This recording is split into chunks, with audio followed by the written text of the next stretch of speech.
আজকে গেতাছি আমরা দিল্লি নিজামুদ্দিন মাজারে। আমার রুমে আইছে মামা, নতুন করে রুমে শিফট হইলাম, তাই মামার আজকে রেস্ট আসাল, সেই জন্য মামা কইলো দেখা করে আহি, দেখে আহি।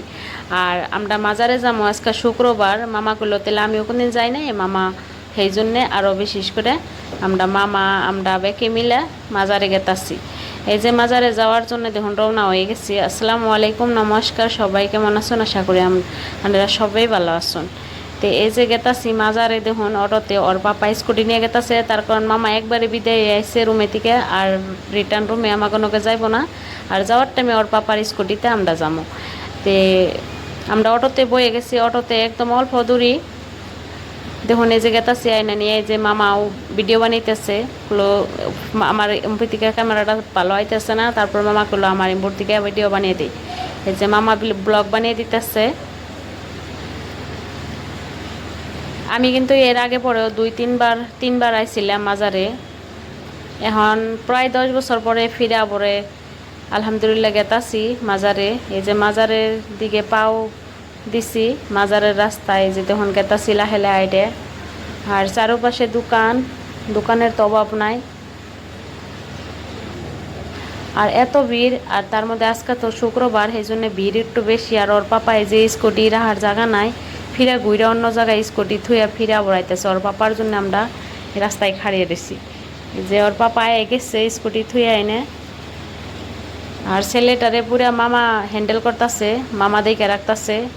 তারপর ওর পাপা আজকে আমার আর ওর ধরার আরই নাই, মামা আর ওর পাপাই রাখতেছে। আর এই জন্য ধূপবাতি আগরবাতি এনে নিবার নিচ্ছে।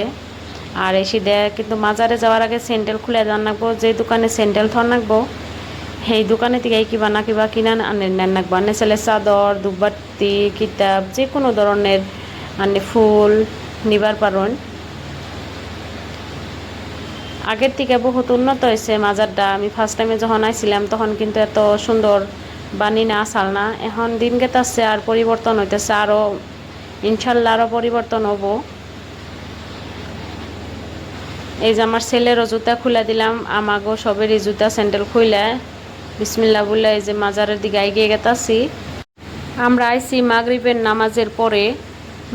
নামাজের পরে কিন্তু এসে দেয় কাওয়ালি হয়, বহুত মানুষ হয় কাওয়ালিতে। আর এনে 5 ওয়াক্তই এসে দেয় বিরিয়ানি, মটন, চিকেন, মানে খুব ধরনের খাওয়ার জিনিস বা সবাই দেয়। আন্নের যা যেটা খাবার ইচ্ছা যায় সেটাই।